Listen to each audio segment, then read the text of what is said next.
Baik. Disebut di dalam kitab Tanbihul Ghafilin. Abu Lais As-Samarqandi memetik dalam satu kata-katanya, dia kata qala ahadul hukama.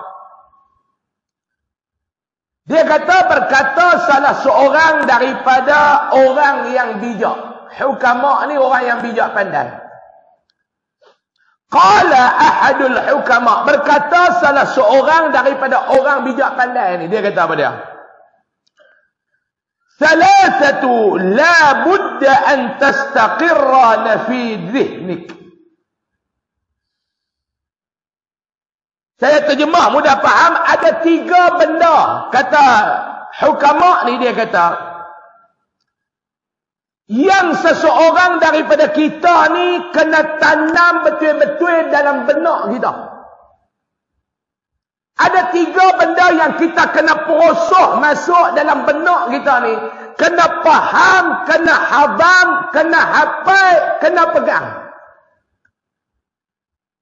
Dalam hidup ni ada 3 benda yang kita tak boleh lari daripada 3 benda ni dalam hidup.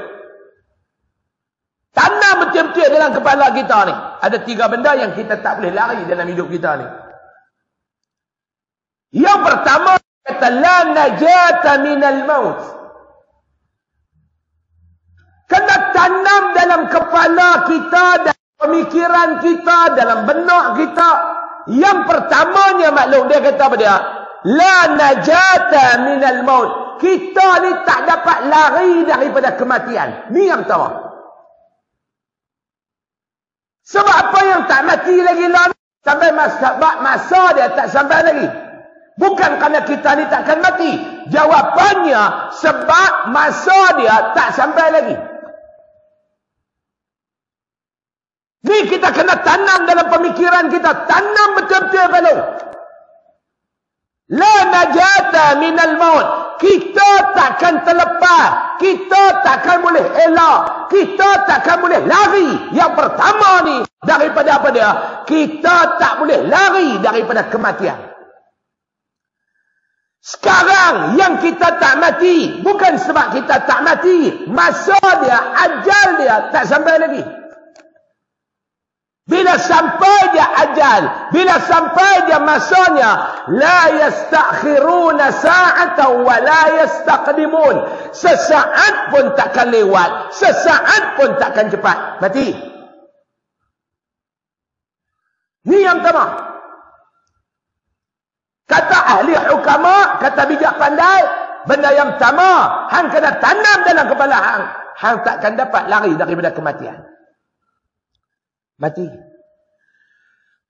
Kuat mana pun mati. Kita ni yang duduk ada dalam masjid ni, akan sampai satu masa kita akan jadi kenangan kepada orang. Hari ni orang yang mati itu jadi kenangan kepada kita. Almarhum Tuan Guru kita,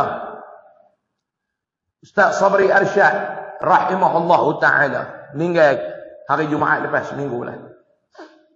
Mari sama-sama kita baca surah Al-Fatihah seorang sekali.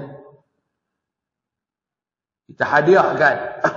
Jika ada pahalanya di sisi Allah Subhanahu wa ta'ala, kita hadiahkan kepada junjungan besar baginda sallallahu alaihi wasallam. Ahli keluarga baginda, kaum kerabat baginda, para sahabat baginda, para alim ulama yang banyak berjasa kepada kita. Orang tua kita yang telah pergi meninggalkan kita, dan juga kepada almarhum Tuan Guru kita yang kita kasihi, Al-Fadhil Ustaz Haji Sabri Arsyad. Mudah-mudahan Allah Ta'ala sampaikan pahala pembacaan surah Al-Fatihah kita ini kepada beliau. Al-Fatihah. Bismillahirrahmanirrahim. Alhamdulillah. Iyyaka na'budu wa iyyaka nasta'in. Shiratal ladzina an'amta ghairil maghdubi 'alaihim. Amin amin ya rabbal alamin.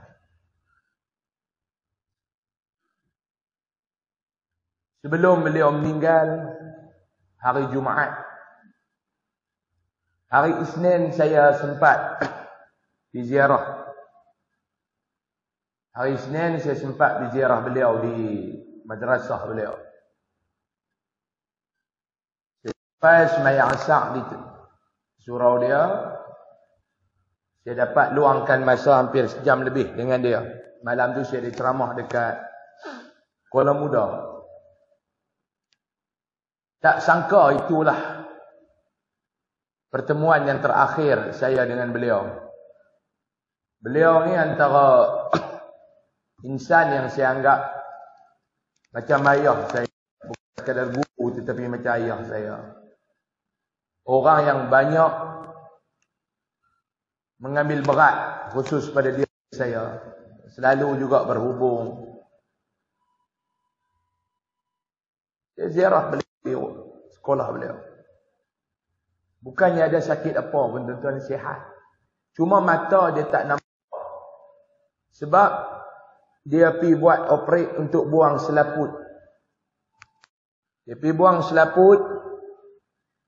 Lepas buang selaput, doktor pesan kat dia, jangan buat kerja berat, semayang duduk. Dia pun semayang duduk. Tapi rokok, dia bangkit, dia rokok. Dia duk rasa tak ada apa. Dia operate, dia rasa tak ada apa. Bila dia rokok, dia rasa toyong ayam macam ada orang tolak dia bila ayam. Mungkin sebab efek mata dia. Terjatuh. Bila terjatuh ni, operate dia tu mata dia terkeluar. Mula dia nampak kelabu, dia kelabu-kelabu, hilang terus. Tak nampak apa. Kelam terus, dia kata. Selang beberapa hari, dia pergi operate pula. Dia jumpa doktor operate pula. Jahit 6 jahitan kat mata dia. Masa saya pergi jumpa dia, minum kopi dengan dia apa petang tu, saya tanya macam mana Ustaz? Dia kata Alhamdulillah, daripada hari tu ni kelam terus, tak nampak apa. Sekarang ni dia kata nampak juga bayang-bayang ni. Dia kata Ustaz duduk depan ni, saya nampak anda nampak bayang-bayang. Cahaya pun nampak dah mata ni. Sebab tu dia kena pakai spek mata hitam, cahaya dia nampak.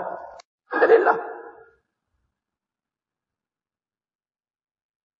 Dia kata dekat saya, dia kata Ustaz doalah dalam sebulan lagi bagi anak ni nampak anak tangga masjid dia. Anak nak pergi mengajak balik. Semangat ni nak didik bangsa, nak didik umat ni. Dia kata Ustaz doa anak ni sebulan ni insya-Allah nampak balik anak tangga, anda boleh berjalan nampak anak tangga. Anda nak pergi mengajak balik dia kata. Saya kata insya-Allah. Masa saya nak balik tu, ni saya duk peringat lagi. 3-4 kali dia duk Ustaz ceramah elok-elok. Dalam ceramah tu tolonglah, tolong dia kata minta tolong dekat jemaah semua. Tolong doa dekat Ustaz Sabri. Dia berhenti dekat tu.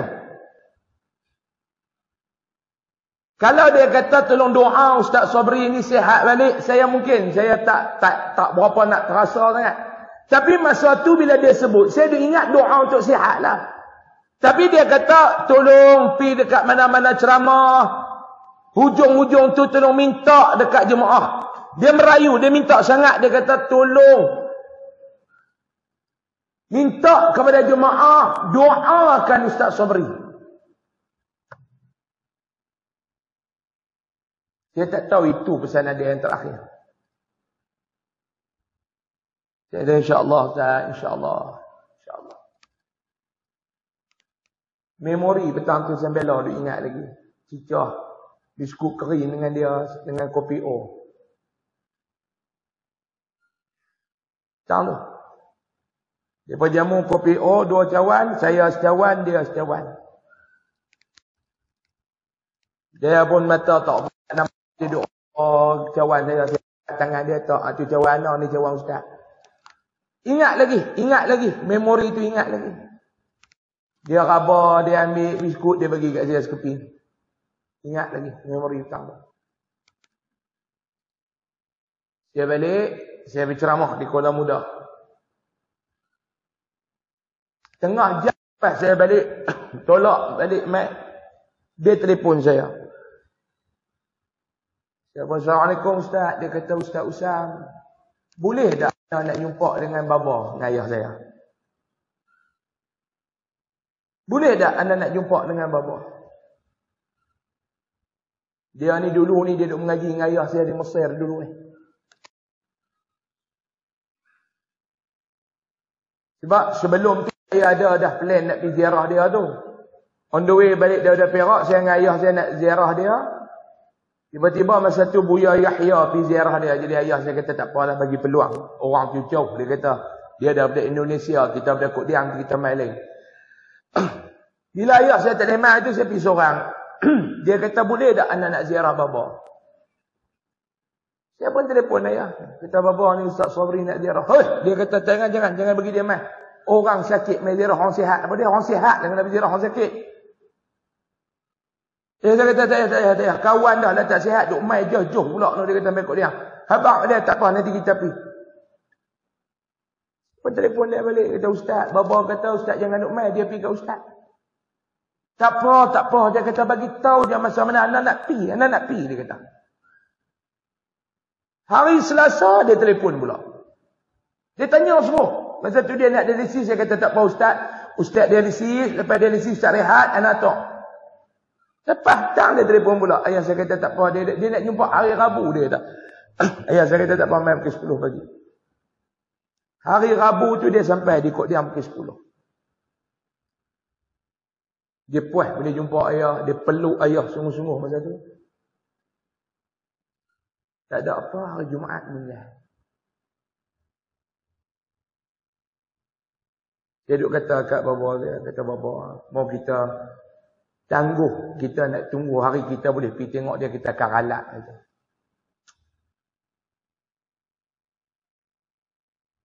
Dia ni antara orang yang saya anggap macam ayah saya. Lillah, saya cakap sampai hari ni saya tak pergi ziarah lagi kubur dia. Sebab apa? Sebab saya tak boleh pergi. Saya ada satu penyakit. Penyakit saya ni, masa arwah tok saya meninggal pun, saya tak semayang jenazah arwah tok saya. Saya tak boleh. Saya tak boleh nak tengok jenazah. Saya tak boleh. Dia sebab lagi bila tak boleh. Sampai sebulan, 2 bulan tu saya tak boleh pergi lagi kubur dia. Lepas reda baru saya boleh pergi. Sebab tu tuan-tuan, kalau saya ni prinsip dia orang yang saya sayang, saya tak boleh. Kadang-kadang orang panggil mai cium jenazah. Yang tu saya tak boleh. Saya lemah. Itu saya lemah. Saya biasa semayang jenazah kawan saya. Saya tak tahu jadi macam mana, terduduk teriak. Jadi boleh. Yang tu antara kelemahan saya. Tak boleh. Saya tak boleh. Saya tak ada kekuatan nak naik atas masjid. Saya tak ada kekuatan nak tengok jenazah. Saya tak ada kekuatan boleh tengok jenazah ni diusung keluar. Saya tak ada kekuatan. Satu orang tanya, Ustaz tak pergi semayang jenazah Ustaz Sabri? Saya kata, Jam. Sebenarnya memang tak boleh pergi. Orang yang kita kasih, saya tak boleh. Orang dah kata, jomlah kita pergi ziarah kubur ni. Tak faham, pergi. Aku pergi dah itu. Tak boleh. Sebulan, 2 bulan, 3 bulan. Lepas main kekuatan dia baru boleh pergi tengok. Sebab sampai lah ni tuan-tuan ni saya cakap ni nak sebab. Sampai lah ni duk ingat lagi. 3-4 hari sebelum dia meninggal tu saya duk minum yang kopi dengan dia petang.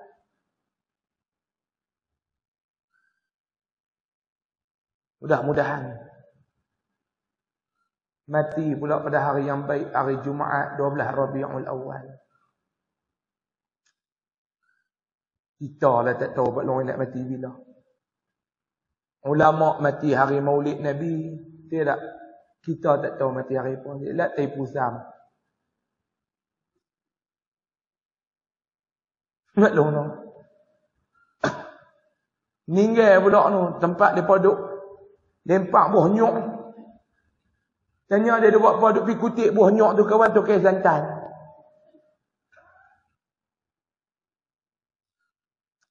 Subhanallah. Mudah-mudahan Allah Subhanahu wa taala merahmati beliau. Amin. Ya Rabbal Alamin. Ni kata hukama. Benda yang pertama, hukama kata benda yang pertama yang kita kena jaga apa dia? Yang kamu tak boleh lari dalam hidup kamu ni apa dia? Kamu tak boleh lari daripada kematian. Benda yang duk ligan kita daripada belakang ni adalah kematian. Yang kedua kata hukama, wala rahata fid dunya. Yang kedua yang benda yang hang tak dapat lari daripada hidup hang ni apa dia? Yang kedua, hang takkan dapat lari daripada resah. Hang nak dapat ketenteraman hidup di dunia ni memang tak dapat. Hidup di dunia ni tak dapat lari daripada resah. Tak tenang. Hang tak boleh lari benda tu. Jangan duk rasa hang nak dapat kenyamanan yang sejati di dunia ni. Tak ada. Tak ada kenyamanan yang sejati di dunia ni.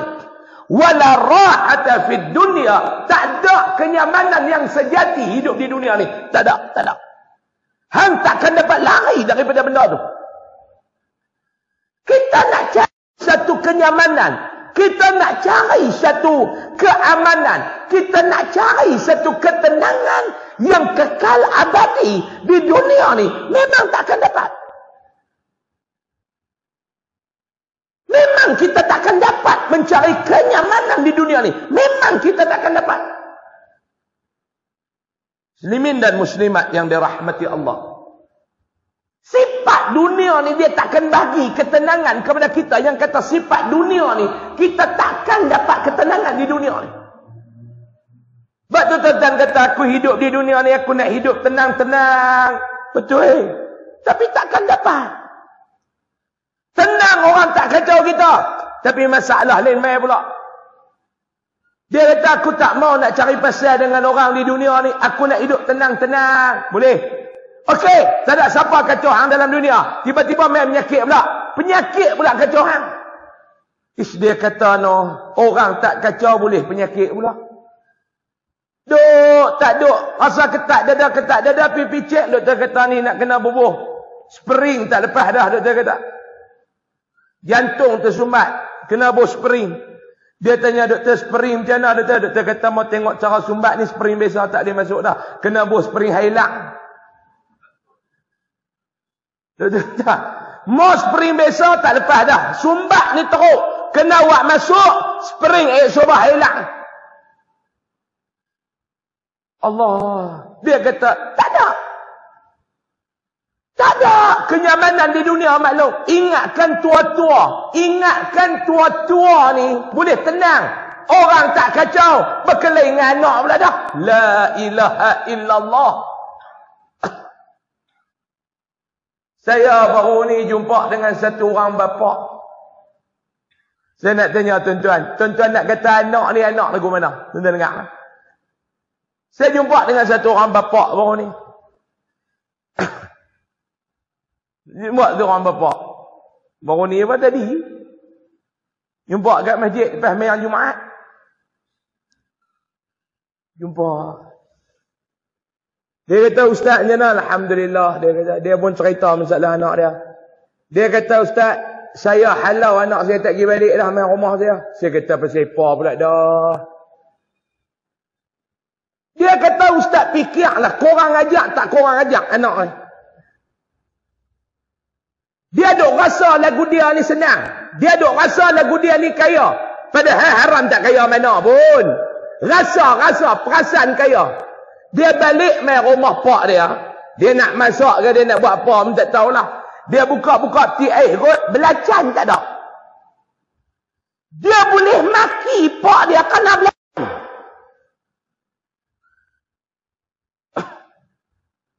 Dia nak masak. Dia kata awak belacan pun tak nak beli dah. Dia kata kepada dia belacan pun tak nak beli dah.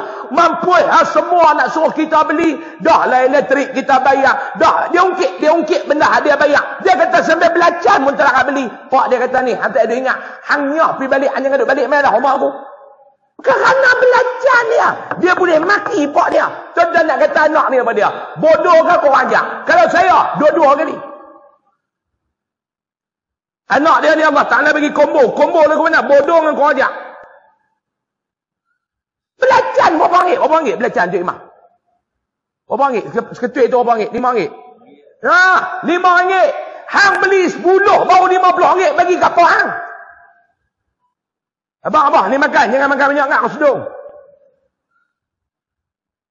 Kerana belacan hang nak berkelahi dengan pak hang. Mana hang punya ni? Jangan tanya ni. Tanya yang ni dulu. Mana hang punya akal hang? Satu orang tua dah. Tua nak hidup tenang. Hang balik nak berkelahi dengan dia. Belacan. Hang memang kepala otak belacan lah. Cak ayah punya anak.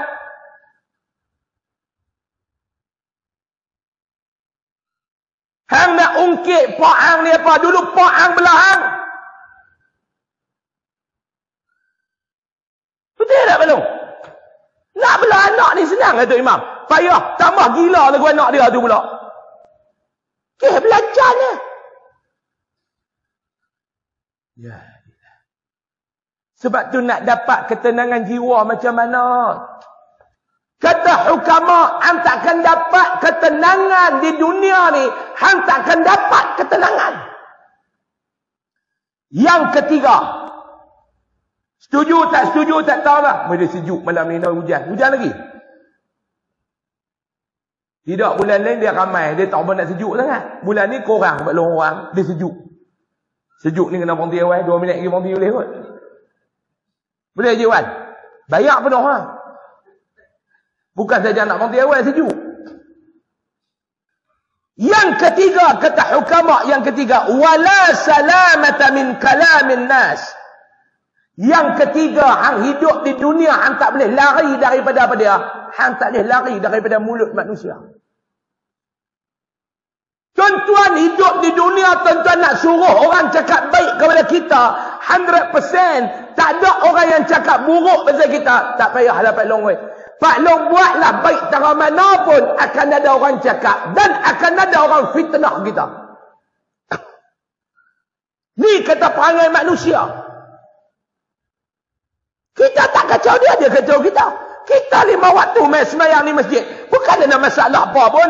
Cukup waktu mai sembahyang di masjid. Cukup waktu mai sembahyang di masjid. Ada orang, dia tengok kita buat baik. Dia tak tenang dengan kebaikan kita. Ada orang lagu ni. Berlambak. Kau sebenarnya ni ada tu Imam panggil lagu tu. Ada. Dia tak main malam ni hujan. Kita bukan kacau dia. Tuan-tuan, ni sampai pemilihan masjid pun, dia punya politik lebih teruk daripada pemilihan parti. Sorak layang, fitnah. Duk tak duk dekat-dekat nak buat pemilihan masjid, pergi buat report polis, report palsu. Sebab apa? Nuh nak lawan dengan dia tu. Tuan-tuan, saya dengar cerita, saya kata ni pemilihan masjid ke pemilihan parti politik? Dia kata pemilihan masjid Ustaz. Wow, dahsyat lebih daripada pemilihan parti no. Padahal hang jadi timbalan pengurusi, hang jadi AJK masjid, bukan ada sekepiang allowance pun.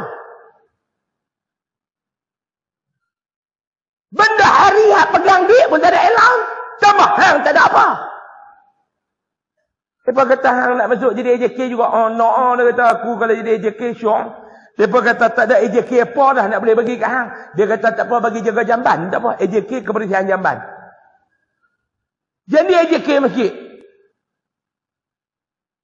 Ada orang lagu ni. Ada. Mungkin masjid ni tak ada. Masjid lain. Ada. Sebab tu kata hukama, hang takkan dapat lari daripada mulut manusia. Tuan-tuan, kita ni duduk, tiba-tiba ada orang duk cerita pelik-pelik pasal kita. Tu maknanya kita hidup dengan manusia. Dia reka cerita. Dia nak tuduh, tak berani, takut kena saman.